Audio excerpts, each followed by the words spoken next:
Securing America with me, Frank Gaffney, the program that's a kind of owner's manual for protecting the country we love against all enemies, foreign and domestic, to the glory of God and his kingdom. I want to start with a short mission brief that I think frames the issues that we're going to be talking about in a moment with our first guest. As Ukrainian President Volodymyr Zelensky has been making his rounds of Western legislatures with virtual speeches to a joint session of Congress yesterday and the German Bundestag today, he seemed to have scored at least one potentially significant victory. President Biden has joined him in declaring Russian dictator Vladimir Putin a war criminal. The International Criminal Court has already opened an investigation into the ongoing and still intensifying crimes against humanity Putin is inflicting on innocent civilians, refugees, and others in Ukraine. At present, however, he seems unlikely to stand trial, let alone be punished. Putin's designation as a war criminal, however, could have an important knock on effect, though. His ally, Communist China's Xi Jinping, must be put on notice. Those enabling Putin's crimes by violating international sanctions on Russian energy sales, resupplying the Kremlin's arsenal, etc., will be deemed accomplices and treated accordingly. I want to get into all of this with our first guest. His name is Congressman Chris Stewart. He represents with great distinction the people of the 2nd District of Utah in the House of Representatives, where he serves, among other things, as a senior member of the House Intelligence Committee. He is a decorated veteran Air Force pilot, combat pilot, a best-selling author, and a successful entrepreneur. He's always a welcome guest here at Securing America. Chris, it's good to have you back, sir. Great to be with you, Frank. You've been a friend for such a long time. Love what you do, and I'm a big fan, so thank you. Well, thank you. It's entirely mutual. Let me ask you about Ukraine, sir.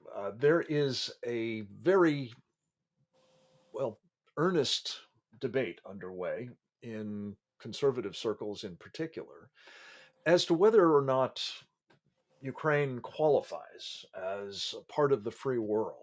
The argument being that it's been so corrupt, or that it's been for so long part of the Russian Empire or the Soviet one, that it really doesn't sort of qualify, since Yeah. it's not a member of NATO, since it's not a member of the European Union for that matter, as part of the West. And therefore, we should really have no interest in what is happening to it at the moment. What are your thoughts, sir? Well, I think, Frank, it's like my kids like to say to me sometimes, Dad, it's complicated. And it really is a little bit complicated. I think the Ukrainian people have earned the respect and the right to be aligned with the West in the last month. I just don't think there's any question about that. When you see the courage that they've displayed, when you see families taking their wives and their children to the border, and then the husbands or the sons going back to fight, when you see President Zelensky, as you've mentioned, and the courage that he has displayed, I think that demands respect from the West. And we need to acknowledge that and be accommodating to that. While at the same time, again, because it is complicated, I don't think Ukraine has met the threshold to be invited to NATO. I think it probably would have been a generation or more before they would have met that threshold because, as you indicated, there's enormous corruption throughout the country, throughout the government, and there has been for as long as as long as they've existed. I wish that wasn't so. I think that President Zelensky and some of their other leadership perhaps wishes that wasn't so. Yeah. But it is a reality. And so we're trying to thread a needle here in the sense that you can't treat Ukraine the same way you would a NATO country. We simply just don't have the same treaty obligations with them. We don't have the same alliance, while at the same time recognizing, hey, these are people who do not want to live under the thumb of Vladimir Putin. Right. They do not want to be aligned with a new Soviet Union or a new, as Vladimir Putin rebuilds the former Warsaw Pact. They want to be aligned with the West. And I think we need to try to acknowledge that and facilitate that if we can. It goes without saying that Vladimir Putin's regime is orders of magnitude more corrupt, I think, than Ukraine. So that's not a high bar. It seems to me to Yeah. qualify as better for sure, and more pro-Western. But your impressions of Zelensky himself, you obviously heard him address the Congress yesterday, and the character of the support that we can and should be providing to him. I'm particularly interested in your experience as a combat pilot, as I mentioned, whether or not we have, in fact, a feasible option, let alone an advisable one, in trying to do a no fly zone there. Yeah, I mean, we certainly could. The U.S. military is capable of doing that, but we certainly should not. And I've been talking with my colleagues here in Congress, and in some cases with some friends who are senators as well, and helping them to recognize when you declare a no-fly zone, it doesn't mean that you just throw up a couple F-16s and now this is no-fly zone and it's that simple. It's much, much more difficult than that. We enforced the no-fly zone over Iraq for years, and it's very complex. For example, Frank, as I think you understand, uh, you have to take out all the surface to air missile sites. You have to take out all the AAA command and control. You have to take out the radar sites. You have to do all of that before you actually put an aircraft in the air and now say, okay, now we're going to engage the Russian fighters. You probably killed hundreds of Russian soldiers just prepping the battlefield to create and to enforce a no-fly zone. And then you have, of course, NATO or American pilots who are shooting down Russian pilots. And one other thing to recognize as well, we'd be flying those American patrols out of probably Germany, but perhaps Poland. But those air bases are not going to be a safe haven. Vladimir Putin is going to say, if you're coming at me with your air power, I'm going to attack the source of that, which is, of course, the military base. So it's kind of like I really actually don't like the analogy, but it's very adequate in this case, and that is you can't be partway pregnant. You either are Right. or you are not, and you cannot be partway at war with Russia.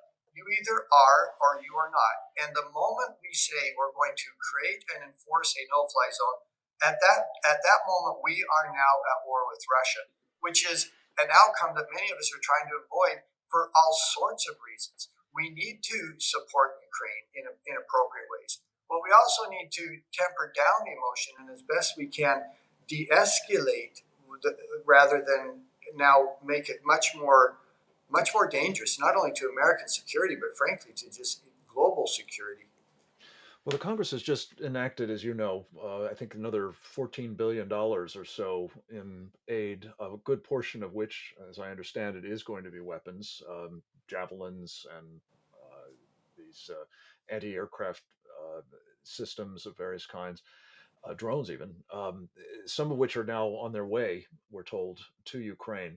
Are those the sorts of appropriate assistance that you're thinking of, Yeah. Congressman Stewart? And is there anything else that you think ought to be in the mix, if not this no-fly zone, in terms of capabilities that won't be too escalatory and yet will Yeah. help the Ukrainians defend their country? Yeah, and again, there is great value. There's a moral argument. There's a practical argument. There's a military argument for opposing Vladimir Putin. Very clearly, as he's gone into Ukraine, we can't just shrug our shoulders and act as if that doesn't matter.